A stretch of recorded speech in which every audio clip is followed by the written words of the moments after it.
we start to lose and dysregulate if we're chronically on these supplements. It's not about labeling good viruses, good bacteria, bad bacteria. We now sell $47 billion a year of probiotics globally.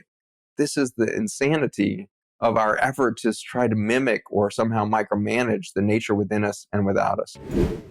I love what you say. I found this really fascinating, actually, when I was doing some research on you, that you don't believe in taking probiotics, which I thought was really interesting because so many people, and this is why I was saying at the start, people are so confused. They have no idea what to do. But I want to hear your thoughts on probiotics, why we should not take them. And then can you tell us about Ion Gut Health Supplement, which you created?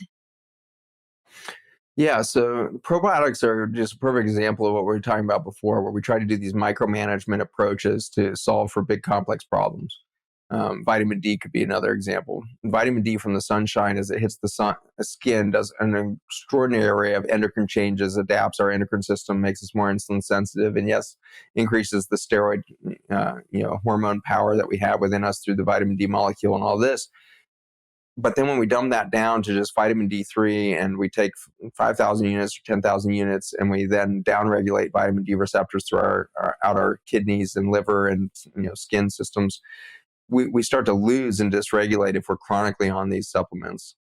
In contrast, or along those same lines, I guess, is the probiotics. So probiotics came and said, wow, you've got a deficiency of good bacteria. You need a few good bacteria. And then they say, well, we're actually going to give you like 50 billion good bacteria.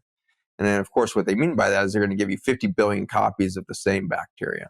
And that's where myself and all of us as physicians and consumers made the big mistake, is we kept reading the bottle that said, 100 billion CFU. Wow, that sounds like a great new microbiome for my gut.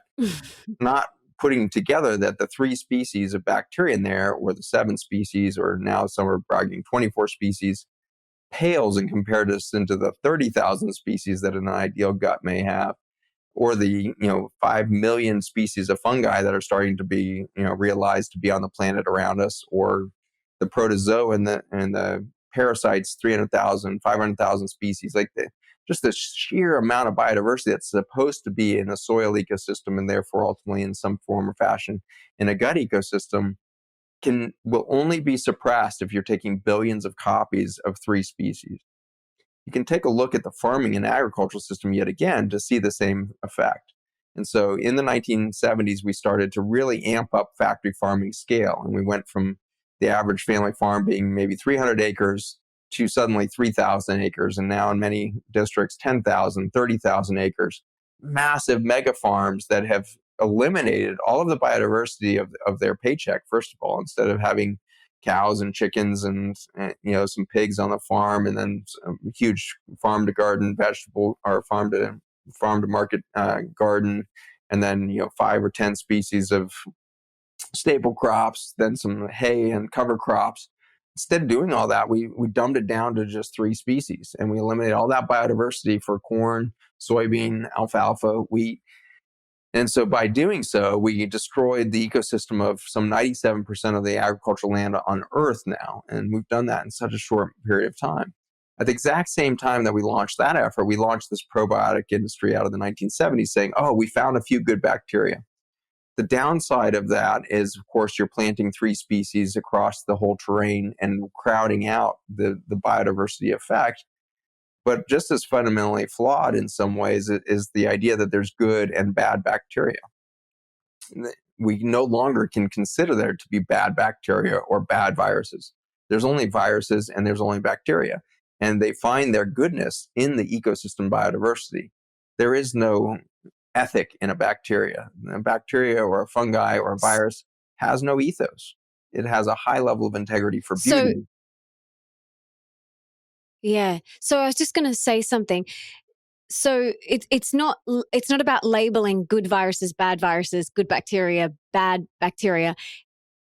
What makes it good or bad is the environment in which it's in. Is that what you mean?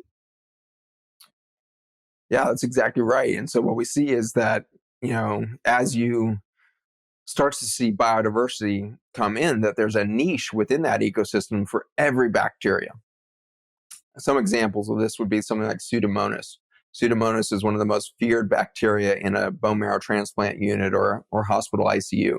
They can wreak massive havoc in these ICUs and have fatal consequences very quickly. And so we came to think that Pseudomonas was bad. The only reason Pseudomonas is in an ICU or in a bone marrow transplant unit is it can be quite resilient against many forms of antibiotics. And so it's the last man standing and then gets blamed as if it's the problem.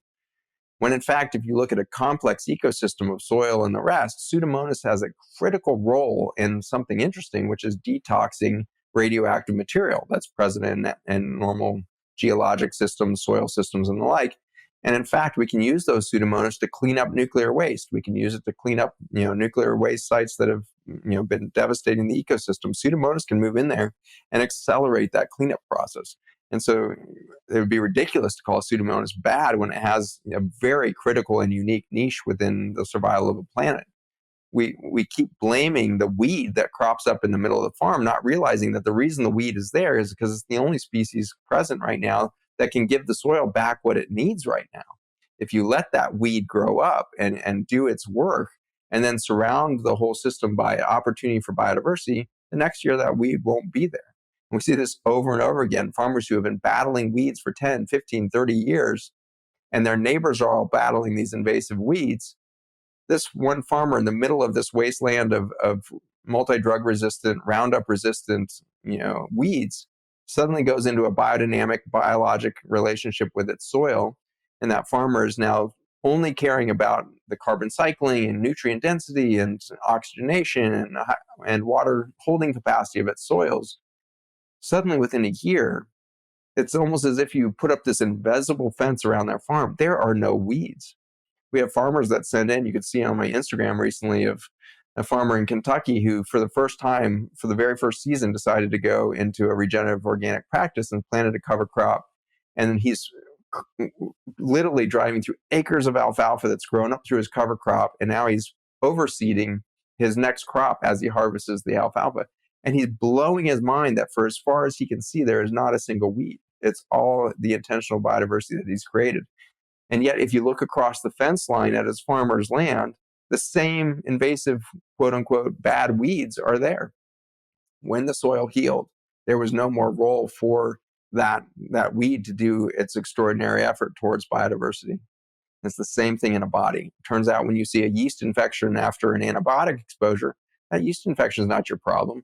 Yeast infection is actually trying to reestablish a soil that the bacteria can move back into. And so if we wipe that out with an antifungal, now you're just sterile soil, and it's going to take you much longer to recover.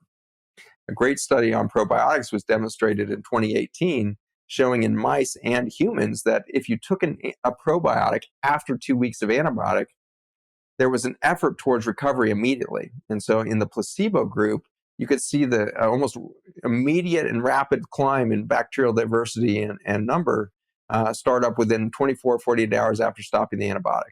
Over the 2 weeks of the antibiotic, you lost 80% of your biodiversity, but you start recovering that instantly. And within 30 days, the whole cohort of humans or mice are back to their normal population on a placebo sugar pill. In contrast, if they start a probiotic, that same trajectory of recovery after just 3 days of a probiotic starts to head back down. And after 5 days, 7 days of a probiotic, it has suppressed the microbiome at the same level that 2 weeks of antibiotics had. And so in all of these years, as I practiced as a physician recommending people take their probiotic after an antibiotic, I was doing exactly the wrong thing. I was planting a monocrop across now denuded or tilled up soil of their gut and planting a monocrop there, and they could not recover their biodiversity. They would be better off having it as a sugar pill. We now sell $47 billion a year of probiotics globally. This is the insanity of our effort to try to mimic or somehow micromanage the nature within us and without us. If we don't start to respect her and her magic and her capacity to bring forth life, we'll continue to fail in that mimicry. I agree. Wow, this is so powerful. I've had so many experts come on the show, many doctors come on the show, and never heard that perspective on probiotics. So thank you so much for sharing that.